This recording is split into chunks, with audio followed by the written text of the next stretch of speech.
فاتحة. بسم الله الرحمن الرحيم. الحمد لله رب العالمين الرحمن الرحيم مالك يوم الدين. إياك نعبد وإياك نستعين اهدنا الصراط المستقيم صراط الذين أنعمت عليهم غير المغضوب عليهم ولا الضالين. التماس ایک بار سورہ ہم 3 بار سورہ توحید کی تلاوت فرما کر مرحوم میر صفدر حسین ابن میر محمد حسین،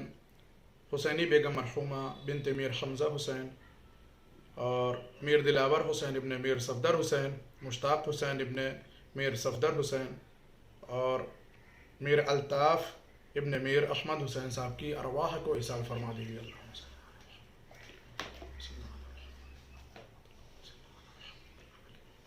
صلی اللہ علیہ محمد.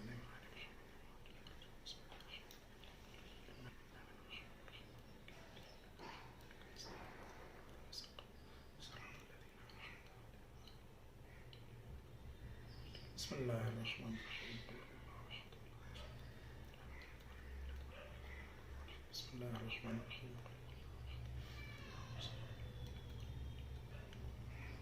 بسم اللہ الرحمن الرحیم.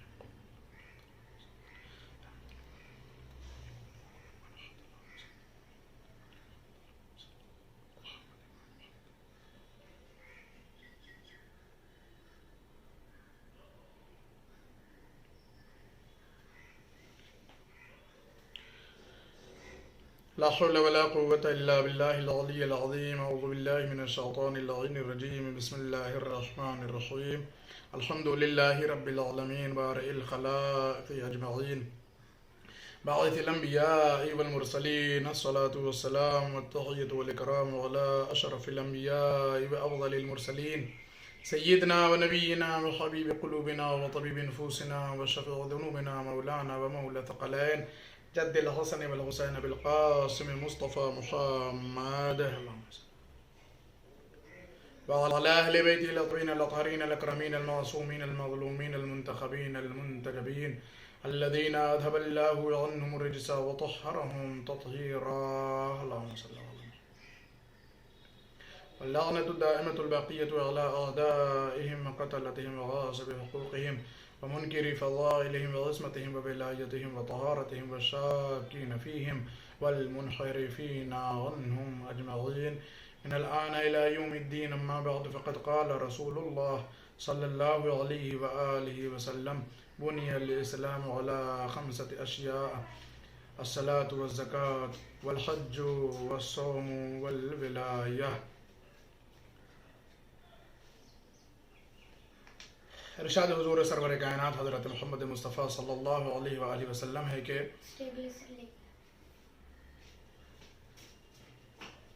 اسلام کی بنیاد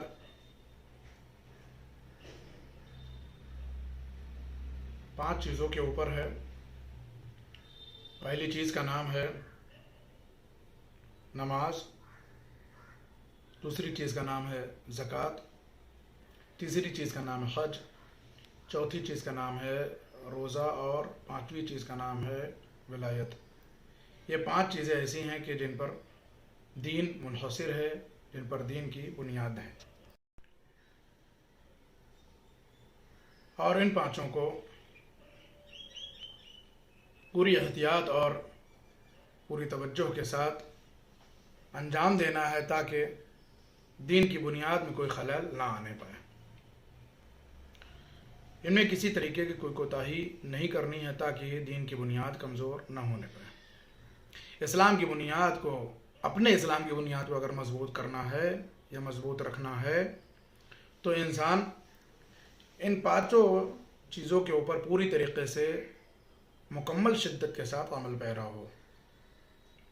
اگر ان میں سے کسی ایک چیز کے اوپر بھی خدشہ وارد ہو جائے تو بنیاد اسلام کیا ہے اس انسان کی متزلزل ہو جاتی ہے اور وہ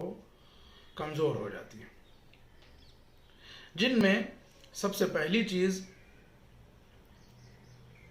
نماز ہے کہ جس کے لیے بے انتہا بے شمار تاکیدات قرآن میں، آیات میں، روایات میں، احادیث میں موجود ہیں.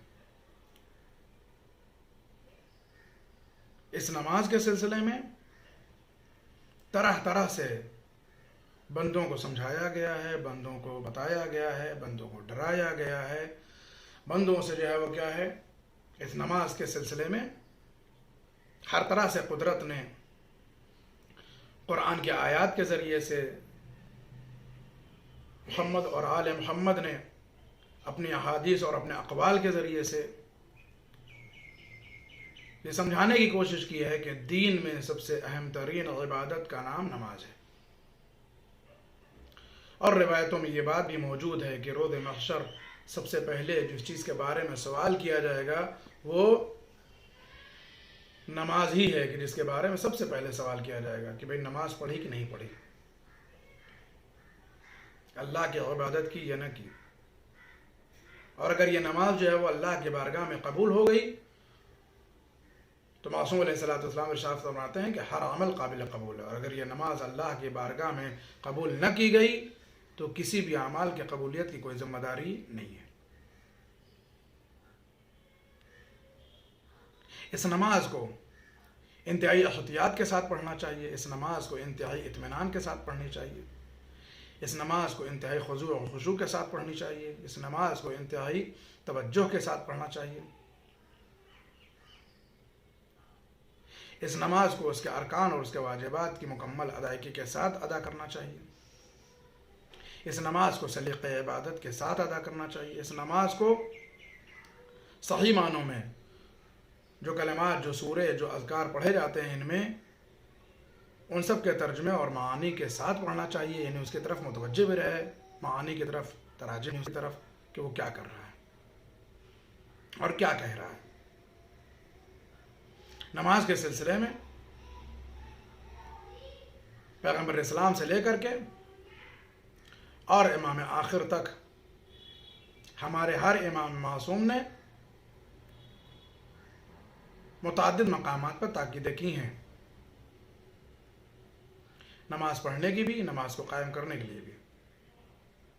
لہذا ہم سب کی ذمہ داری بنتی ہے کہ نماز کے سلسلے میں کیا ہے، انتہائی محتاط رہیں،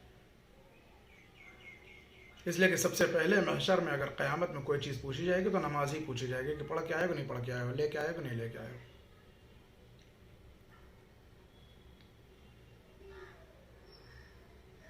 یہی وجہ ہے کہ روایت میں یہ بات مذکور ہے کہ اللہ کی بارگاہ میں تین چیزیں کیا ہے، روز قیامت شکایت کریں گی۔ پہلے وہ چیز کہ جو اللہ کی بارگاہ میں شکایت کرے گی وہ اللہ کا گھر یعنی مسجد ہے، کہ معبود ہم ان کے محلے میں تھے، ہم ان کے قریے میں تھے، ہم ان کے علاقے میں تھے، لیکن یہ ہمارے پاس نہیں آتے تھے، ہمارے اندر آ کر کے نماز نہیں پڑھتے تھے، مسجد کی طرف رخ نہیں کرتے تھے۔ معبود تو فیصلہ کر دے میرے اور ان کے درمیان۔ دوسری چیز جو شکایت کرے گی اللہ کی بارگاہ میں، وہ قرآن شکایت کرے گا اللہ کی بارگاہ میں، معبود میں ان کے درمیان تھا، میں ان کے گھروں میں تھا، میں ان کے طاقوں میں تھا، میں ان کے الماریوں میں تھا، میں ان کے جو ہے وہ عزاخانوں میں تھا، میں ان کے جو ہے وہ بیڈ روم میں تھا، میں ان کے سامنے تھا، لیکن انہوں نے ہم سے استفادہ نہ کیا اور ہم کو تلاوت نہ کی، ہم کو پڑھا نہیں، ہماری باتوں پر عمل نہیں کیا۔ تیسری چیز جو اللہ کی بارگاہ میں شکایت کرے گی قیامت کے دن، وہ کیا ہے، وہ عالم دین ہے، وہ مولانا حضرات ہیں کہ جو اللہ کی بارگاہ میں شکایت کریں گے کہ معبود ہم ان کے درمیان تھے لیکن انہوں نے ہم سے دین نہیں سیکھا، معبود ہم ان کے پاس تھے مگر انہوں نے ہم سے دین نہیں سیکھا، معبود یہ ہمارے پاس ہے لیکن انہوں نے ہم سے شریعت نہیں پوچھی، معبود ہم ان کے پاس ہے لیکن انہوں نے ہم سے کیا ہے، صحیح معنوں میں فائدہ نہیں اٹھایا۔ معبود تو ہمارے ان کے درمیان فیصلہ کر دے۔ یاد رکھیں کہ اللہ سب سے بڑا اور سب سے بہتر فیصلہ کرنے والا ہے، اور اس کا فیصلہ جو کیا ہے، عدل و انصاف کی بنا پر ہوگا، اس کا فیصلہ عدل اور انصاف کی بنا پر ہونے والا ہے۔ اس کا فیصلہ دنیا میں عام فیصلوں کی طرح نہیں ہے، اس کا فیصلہ کیا ہے، عدل و انصاف کی بنا پر ہے۔ وہ دیکھے گا کہ ہاں صحیح بات جو ہے وہ کون کہہ رہا ہے، غلطی کس کی ہے، جس کی غلطی ہوگی اس کے خلاف فیصلہ ہوگا، اور جس کی جو ہے وہ کیا ہے غلطی نہیں ہوگی اس کے حق میں فیصلہ ہونے والا ہے۔ خدا کے واسطے روز محشر کے ہولناکیوں کے جو ہے وہ پیش نظر، روز محشر سے جو ہے وہ خوف سے بچنے کے لیے ہم سب پر ضروری ہے کہ ہم سب جو ہے کیا ہے، ان باتوں پر عمل کریں، تلاوت قرآن کریں، خانہ خدا کی طرف رجوع کریں، علماء اور مولانا حضرات سے بھی استفادہ کریں تاکہ روز محشر کیا ہے فیصلہ ہمارے خلاف نہ آنے پائے۔ اب صاحب نماز کا مسئلہ جو ہے وہ اتنا اہم ہے، نماز کے سلسلے میں متعدد باتیں دین و شریعت میں بیان کی گئی ہیں۔ نماز کو پڑھنا کیسے ہے؟ ایک سوال یہ کہ نماز پڑھی کیسے جائے، کس طرح سے پڑھی جائے؟ نماز کو انتہائی اطمینان اور سکون سے پڑھنا ہے، نماز کو انتہائی سکون اور اطمینان سے پڑھنا ہے۔ البتہ اتنے بھی سکون سے نہیں، اتنے بھی اطمینان سے نہیں، اتنے بھی آرام سے نہیں کہ جو ہے وہ ایک نماز ختم ہوتے ہوتے مثلا جو ہے وہ دوسری نماز کا وقت آ جائے، نہیں، بلکہ جو ہے وہ ایک متوسط طریقے سے جو بہت جلدی نہ کہا جا سکے، آرام سے نماز پڑھے، اور خاص طور سے جو ہے آدمی اس بات کی طرف متوجہ رہے کہ ہم اللہ کی بارگاہ میں حاضر ہیں، ٹھیک ہے۔ البتہ پیش نماز حضرات کے لیے، علماء حضرات کے لیے جو امامت کرتے ہیں، پیش نمازی کرتے ہیں، ان کے لیے مسئلہ یہ ہے کہ صاحب آپ نماز جو ہے وہ مثلا نہ بہت تیز پڑھائیے کہ بزرگوں کو تکلیف ہو اٹھنے بیٹھنے میں، آپ کے ساتھ ارکان انجام دینے، واجبات انجام دینے میں، اور نہ ہی بہت زیادہ اطمینان سے پڑھائیے کہ جو مثلا مریض ہوں، بوڑھے ہوں، ان کو بھی تکلیف ہو کہ زیادہ طولانی ہو گئی نماز، بہت دیر تک ہو گئی نماز، لہذا ان کو تکلیف ہے۔ پھر کیا کرنا ہے؟ اب جو ہے وہ درمیانی راستہ نکالیے، آرام سے پڑھائیے، جو بہت زیادہ آرام سے بھی نہ ہو اور بہت زیادہ جلدی بھی نہ ہو، تاکہ جو ہے وہ کیا ہے، جو ضعیف ہے اس کا بھی خیال رکھا جا سکے اور جو مریض ہے اس کا بھی خیال رکھا جا سکے، تاکہ جو ہے کیا ہے وہ سارے اعمال اور ارکان کو بخوبی انجام دے سکے، ٹھیک ہے۔ لیکن کیا واقعا بہت جلدی نماز پڑھنا اور مثلا یا بہت ہی آرام سے نماز پڑھنا، بہت سے آرام سے نماز پڑھنا ہو تو ہو سکتا ہے فرادہ میں آپ یہ کام کر سکتے ہو کہ جب اکیلے پڑھ رہے ہو، لیکن جب جو ہے وہ کسی عالم کی اقتدام پڑھنا اور کوئی عالم پڑھا رہا ہو، کوئی مولانا پڑھا رہے ہو، تو ظاہر سی بات ہے کہ بہت زیادہ طولانی نماز نہیں پڑھائی جا سکتی، اس لیے کہ پیچھے والے جو لوگ ہیں نماز میں ان کو جو کیا ہے زحمتوں کا سامنا کرنا پڑ سکتا ہے۔ پھر کیسے نماز پڑھنی ہے؟ کہ آپ جو ہے وہ مثلا متوسط طریقہ ہو جس طریقے سے آپ نماز کو ادا کریں تاکہ کوئی مشکل پیش نہ آئے۔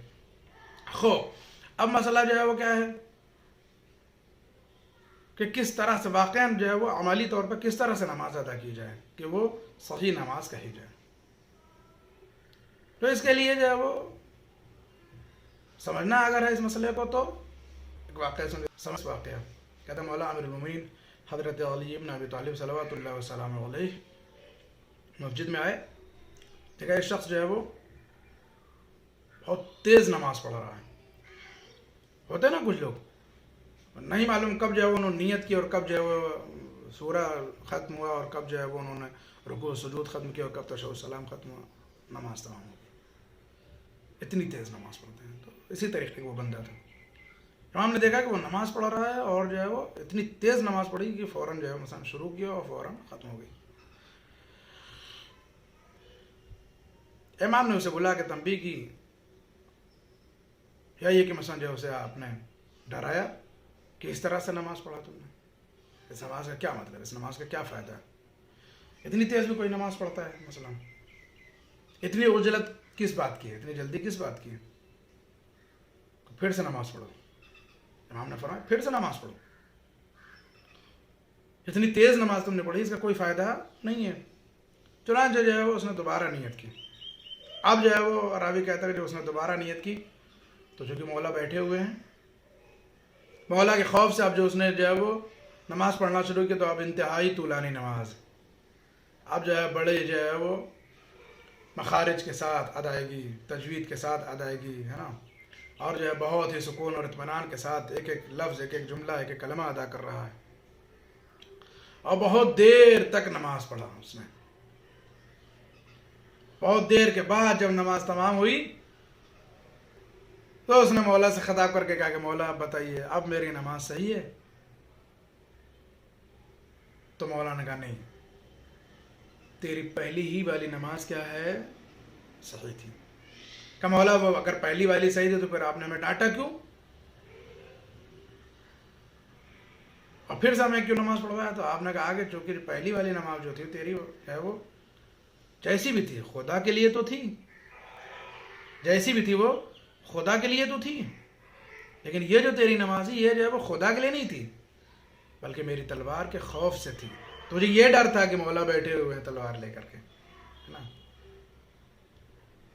تو جو میرے خوف سے ہو اس نماز کا کوئی اعتبار نہیں ہے. فرمایا کہ وہی نماز پہلی والی بہتر تھی تیری جو تو نے پڑھی تھی. یہ اور بات ہے کہ تو نے بہت تیزی سے پڑھی تھی، بہت جلدی پڑھی تھی. اتنی تیز نماز نہیں پڑھنی چاہیے، تو نے اتنی تیز نماز پڑھی، مگر وہ جیسی بھی تھی خدا کے لیے تو تھی. اور یہ جاہل اتنی اچھی ہوئی ہے کیا ہے، خدا کے لیے نہیں بلکہ جو ہے وہ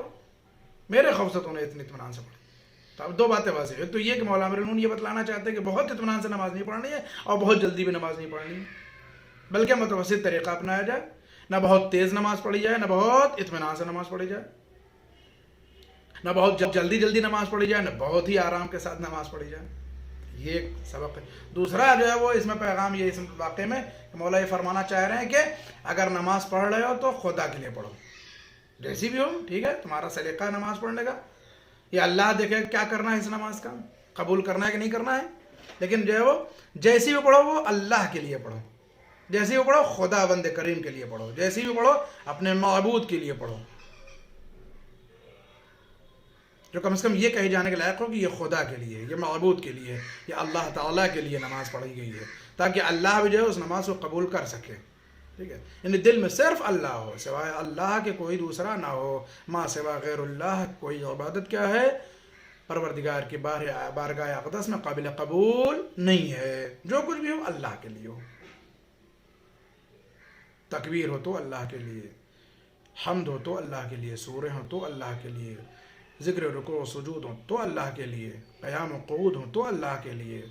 ہے نا، سلام و تشہد ہو تو اللہ کے لیے، ہے نا، تسبیح ہو تو اللہ کے لیے، سب اللہ کے لیے ہو.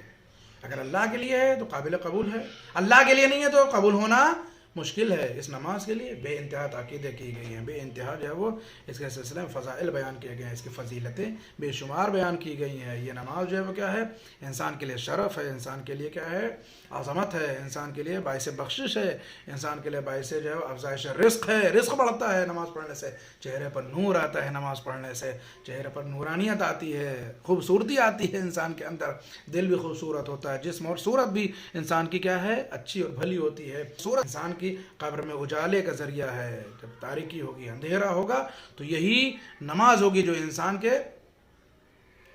اس تاریک مکان میں کیا ہے، اجالا کرے گی، روشنی کرے گی، جہاں اسے دہشتوں کا سامنا ہوگا، وحشتوں کا سامنا ہوگا، خوف کا سامنا کرنا ہوگا. لیکن جب انسان نماز پڑھ رہا ہوگا اور نماز پڑھتے پڑھتے اس دنیا سے رخصت ہوگا، تو روایت میں کہ یہی نماز انسان کے جو ہے وہ اندھیرے مکان میں کیا ہے،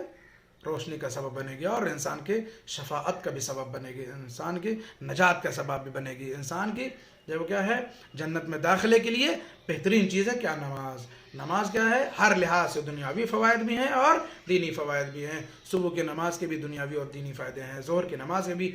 دینی اور دنیاوی فائدے ہیں، مغرب کی نماز کے بھی کیا ہے، دنیاوی اور دینی فائدے ہیں. یعنی اگر کوئی شخص نماز پڑھتا ہے تو اس کی ساری احتیاجات جو دنیا کی ہیں وہ بھی پوری ہوں گی اور آخرت کی ہیں وہ بھی پوری ہونے والی ہیں. کوئی چیز کیا ہے انسان سے دور نہیں جا سکتی ہے. کامیابی انسان کے لیے ہے اگر نماز پڑھتا ہے، کامیابی اس انسان کے لیے جو اللہ کی بارگاہ میں سر بسجود ہوتا ہے، جو اللہ کی بارگاہ میں عبادتیں انجام دیتا ہے. لہذا ہم سب یہ کوشش کریں کہ اللہ کی بارگاہ میں زیادہ سے زیادہ عبادتیں انجام دیں، بالخصوص زیادہ سے زیادہ نمازیں ضرور ادا کریں، اور ویسی نماز ادا کریں جیسی امام چاہتے ہیں، جیسی اللہ چاہتا ہے، جیسی نماز رسول اللہ چاہتے ہیں، جیسی نماز کیا ہے ہمارے ائمہ چاہتے ہیں، ویسی نماز اللہ کی بارگاہ میں ادا کریں تاکہ وہ قابل قبول بھی ہو سکے. بس میرے عزیزو، اگر ہمارے پاس نماز کی ادائیگی کے سلسلے میں، عبادت پروردگار کے سلسلے میں جو ہے وہ ایسے لوگ نہ موجود ہوتے جو نماز کو سمجھا سکتے تو ہمارے لیے پریشانیاں تھیں. لیکن الحمدللہ ہمارے پاس ایسی ذات ہیں، ایسی مقدسات شخصیات ہیں، ایسے وہ مقدس افراد ہیں کہ جنہوں نے اللہ کی بارگاہ میں عبادتیں انجام دی ہیں اور بہتر طریقے سے انجام دی ہیں، اور بتلا دیا انجام دے کر کے کس طریقے سے اللہ کی عبادت انجام دی جاتی ہے، کس طریقے سے اللہ کی بارگاہ میں عبادت کی جاتی ہے، کس طریقے سے اللہ کی تسبیح کی جاتی ہے، کس طرح سے اللہ کی نمازیں پڑھی جاتی ہیں، کس طرح سے اللہ کے لیے رکوع و سجود انجام دیے جاتے ہیں، کس طریقے سے اللہ کی بارگاہ میں دعائیں کی جاتی ہیں، کس طریقے سے معبود کی بارگاہ میں مناجاتیں کی جاتی ہیں، فریادیں کی جاتی ہیں، ان سب چیزوں کو جو ہماری زندگی میں ضروری تھی آخرت کے لیے وہ سب انہوں نے بتلا دیے ہیں۔ ائمہ معصومین نے، کربلا والوں نے وہ ساری چیزیں بتلا دی ہیں۔ کربلا والوں کی عبادتوں کو دیکھیں، ہماری عبادتیں آسان ہو جائیں گی۔ سلیقہ عبادت اگر لینا ہے تو کربلا والوں سے لیجئے، اگر جو ہے وہ طریقہ نماز سیکھنا ہے تو کربلا والوں سے سیکھیے۔ موت سامنے ہے لیکن پھر بھی کیا ہے، ہر آدمی عبادت پروردگار میں مصروف ہے، موت سامنے لیکن پھر بھی ہر انسان اللہ کی بارگاہ میں حاضر ہے اور اس طرح سے عبادت کر رہے ہیں جیسے لگتا ہے کہ اس سے پہلے کبھی اللہ کی عبادت ہی نہیں کی ہے۔ اتنے اشتیاق کے ساتھ اللہ کی بارگاہ میں عبادت کر رہے ہیں کہ ایسا لگ رہا ہے کہ جو ہے وہ اس سے pہلے اللہ کی عبادت ہی نہیں انجام دی انہوں نے۔ اتنے بہترین طریقے سے، اتنے اطمینان سے، اتنے جو ہے وہ سکون سے، اتنے لگاؤ سے، اتنے خشوع کے ساتھ راوی کہتا ہے کہ اصحاب امام حسین اور حسین کے خیموں سے رات بھر جو ہے عبادتوں کی آوازیں اس طرح سے آتی رہیں کہ جیسے شہد کے چھتے سے ان کے بنبنانے اور ان کی آوازیں آتی ہیں۔ اللہ اللہ، رات بھر ذکر الہی میں مصروف ہیں۔ سوچئے وہ لوگ ہیں جو اللہ کی عبادت کر رہے ہیں کہ جن کے گلوں کے اوپر تلواریں چلنے والے ہیں، جن کے جسم کے اوپر نیزے لگنے والے ہیں، تلواریں لگنے والے ہیں، جن کو جو زخمی ہونا، جن کو شہید ہونا ہے صبح عاشور، لیکن وہ لوگ شب عاشور اتنے اطمینان سے، اتنے سکون سے اپنے معبود کی بارگاہ میں حاضر ہیں، عبادتیں انجام دے رہے ہیں، تلاوتیں کر رہے ہیں، تسبیح کر رہے ہیں، ذکر رکوع و سجود میں مصروف ہیں، باقاعدہ طور پر اللہ کی اطاعت اور عبادت میں مصروف ہیں۔ اور بہترین عبادت کی کربلا والوں نے، بہترین مثال پیش کی کربلا والوں نے، جہاں سب کو یہ یقین ہے کہ صبح مر جانا ہے لیکن پھر بھی بے چین نہیں ہے، انتہائی اطمینان اور سکون سے اللہ کی بارگاہ میں اس عبادت کے لیے حاضر ہیں اور عبادت انجام بھی دے رہے ہیں۔ اللہ اللہ، وہ کیسے عبادت گزار تھے کہ جنہوں نے اپنی موت کی پرواہ بھی نہ کی بلکہ اللہ کی عبادت کی پرواہ ہے کہ اس میں کوئی کوتاہی نہ ہونے پائے، اس میں کوئی کمی نہ آنے پائے، اس کو بہترین سے بہترین طریقے سے انجام دے رہے ہیں۔ اور اللہ نے انہی عبادتوں کی بنا پر ان کے ذکر سے ان کے تذکرے کو بھی منسوب کر لیا ہے کہ دیکھو تم نے ہمارے ذکر کو زندہ کیا ہے، تلواروں کے سائے میں بھی تم نے ہمیں فراموش نہیں کیا ہے، ہماری عبادتوں کو تم نے نہیں بلایا ہے، تو ہم بھی تمہیں فراموش نہیں ہونے دیں گے۔ دنیا والوں کی نگاہوں میں، دنیا والوں کے دلوں میں تمہارا تذکرہ ہمیشہ برقرار رکھیں گے۔ یہی وجہ ہے کہ دنیا میں سب مٹ گئے لیکن ابھی کربلا اور کربلا والوں کے تذکرے موجود ہیں اور قیامت تک موجود رہیں گے۔ کربلا والوں کی عبادتیں موجود رہیں گی، کربلا والوں کی رضایتیں موجود رہیں گی، کربلا والوں کی تسبیحیں موجود رہیں گی، کربلا والوں کی جو ہے وہ تلاوتیں موجود رہیں گی، کربلا والوں کی نمازیں برقرار رہیں گی، ان کے ذکر موجود رہیں گے، ان کی جو ہے وہ باتیں موجود رہ جائیں گی۔ اور آج پوری دنیا کربلا والوں سے سبق حاصل کر رہے اور قیامت تک ان سے سبق حاصل کرتی رہے گی۔ اللہ اللہ، شب عاشور گزر رہی ہے، ایک ایک بیوی اپنے بچوں کو خیمے میں لا کر کے عبادت کے بعد بچوں کو آمادہ کر رہی ہے۔ اے میرے لال، کل قربانی آل محمد کا دن ہے، دیکھو کل تمہیں سب سے پہلے آقا پر اپنی جان قربان کرنا ہے۔ اے میرے لال، دیکھو تمہیں سب سے پہلے حسین کے اوپر اپنی جان کو نثار کرنا ہے۔ ایسا نہ ہو اے میرے لال کہ تمہارے جانے میں تاخیر ہو جائے، اگر تم مقتل میں دیر سے گئے تو ہم کیا منہ دکھائیں گے۔ اے بیٹا دیکھو تم سے پہلے علی اکبر نہ جانے پائیں، اے بیٹا دیکھو تم سے پہلے قاسم نہ جانے پائیں، اے بیٹا دیکھو تم سے پہلے اون محمد مقتل میں نہ جانے پائیں۔ اجرکم اللہ۔ میرے عزیزو، دو فقرہ مجلس تمام ہے۔ راوی کہتا ہے کہ رات بھر عبادت کے بعد ماں اپنے بچوں کو تیار کر رہی ہیں، ماں اپنے بچوں کو آمادہ کر رہی ہیں۔ حسین طلایہ پھر رہے ہیں، خیموں میں جاتے ہیں، ایک ایک خیمے میں جاتے ہیں، بیویوں کو دیکھتے کہ اپنے بچوں کو لے کر کے کہیں علی اکبر کو لے کر کے لیلا سمجھا رہی ہیں، کہیں زینب اپنے بچوں کو سمجھا رہی ہیں، کہ ام فروہ جناب قاسم کو سمجھا رہی ہیں، اور ہر بیوی اپنے فدیے کو، اپنی قربانی کو کل کے لیے تیار کر رہی کہ حسین کے اوپر قربان ہونا ہے۔ ہاں میرے عزیزو، ہوا بھی یہی، جب صبح عاشور آئی تو ہر کوئی حسین پر قربان ہونے کے لیے آگے بڑھنے لگا۔ بچے چاہتے ہیں کہ جوانوں سے پہلے چلے جائیں، جوان چاہتے ہیں کہ بزرگوں سے پہلے چلے جائیں، بزرگ چاہتے ہیں کہ جوان اور بچوں دونوں سے پہلے ہم حسین پر قربان ہو جائیں۔ کیوں نہ ہو، حسین پر قربانی اصل زندگی تھی، حسین پر مرنا واقعی زندگی کی علامت تھی، واقعی زندگی تھی حسین کے اوپر قربان ہونا۔ یہی وجہ ہے ہر کوئی مر کر کے حسین کے اوپر زندہ ہو جانا چاہتا تھا، زندہ جاوید ہو جانا چاہتا تھا۔ اللہ اللہ، یہی وجہ ہے کہ جب تک حسین کے اصحاب و انصار، حسین کے گھر والے، حسین کے چاہنے والے زندہ تھے، حسین کے جسم اقدس کے اوپر ایک تیر بھی نہ لگا، ایک زخم بھی نہ آیا۔ لیکن اللہ اللہ، کیا موقع آ گیا جب سارے لوگ مارے گئے تو حسین کا یہی جسم نازنین اصحاب و انصار اور اقربا کی شہادت کے بعد ارے تیروں تلواروں سے چھلنی ہو گیا۔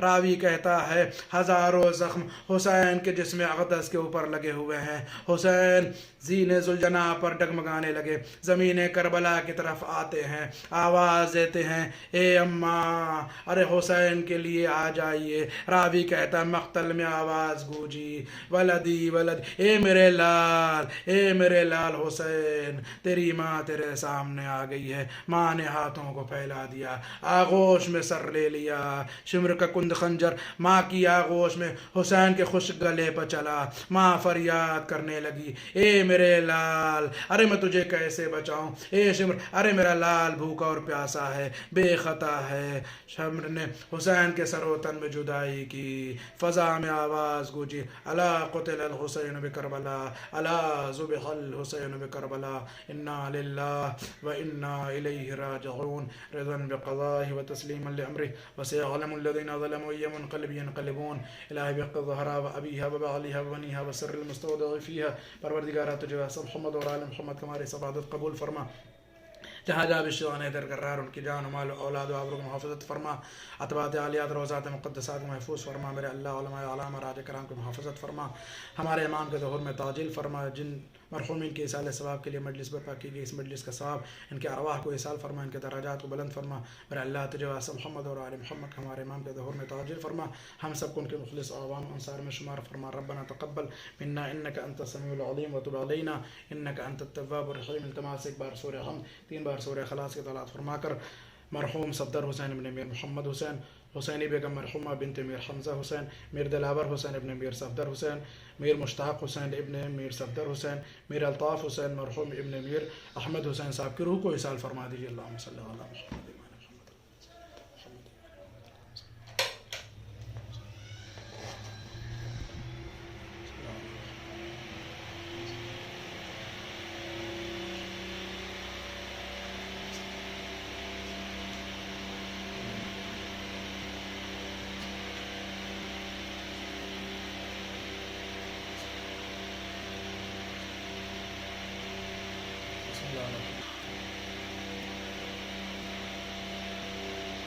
اللہ علیہ محمد۔